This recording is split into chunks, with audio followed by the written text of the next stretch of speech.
की ये मांगे हैं। हमने पहले दिन से उनको कहा था कि सीबीआई जांच अगर आपको करानी है आप कोर्ट में जाओ, सीबीआई अगर आदेश देगी तो हम जांच हो जाएगी, हमें कोई दिक्कत नहीं। पर मेरी पुलिस जिसने अपनी जान हथेली पे लेकर जिस ऑपरेशन को किया, और जो आदमी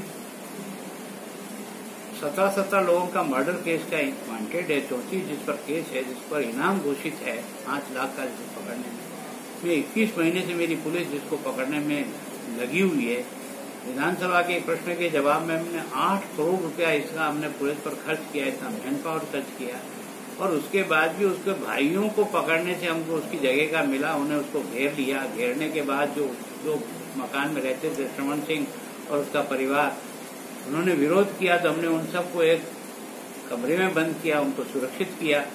उसके बाद ऑपरेशन करने के लिए हमने उसको बार बार आवाज लगाई। वो सारे उनके बयान जो हुए हैं कोर्ट में, जो मजिस्ट्रेट के सामने इन दोनों जिनको हमने पकड़ा है उनके बयान भी दर्ज, भगवान करे वो बयान पब्लिकली बाहर आ जाए, ताकि सच्चाई का पता लग जाएगा कि उन लोगों ने भी एनकाउंटर को पुलिस ने किस प्रकार से बार बार उनको आग्रह किया कि भैया तुम्हारे भाई को हम ले आए हैं, तुम घेर चुके हो, तुम भाग नहीं सकोगे, तुम सरेंडर कर दो।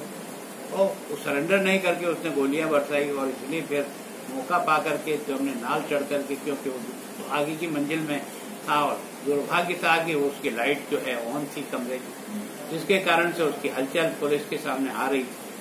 जब उसने फायर किया सोहन सिंह पर, उसे लगी, सोहन सिंह भी AK-47 उसके पास थी, उसने जैसे ही वो खड़ा हुआ उसको जैसे ही दिखा तो उसने पूरी खोल दी, पूरा सीना छेद दिया। अगर वो चूक जाता तो हमारे जो है ना SP और कई लोग घेर हो जाते।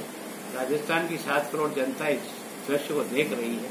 एक अपराधी को बचाने के लिए और एक अपराधी को मारने के लिए जिन लोगों ने जान हथेली पे दे करके एक पुलिस वर्दी का जो ख्याल रखा, उनको शाबाशी देना तो कहीं दूर रहा, और उनको कटघरे में खड़ा करने का काम अगर मैं स्वयं उसका मुखिया होकर करूंगा तो क्या मैं पुलिस का मनोबल बनाए रखूंगा। उसके बाद भी कोर्ट कचहरियां खुली है, सरकारें खुली है, दिल्ली खुली है, जाइए। अगर वहां से कोई CBI जांच होती तो हम जांच को पेश करेंगे।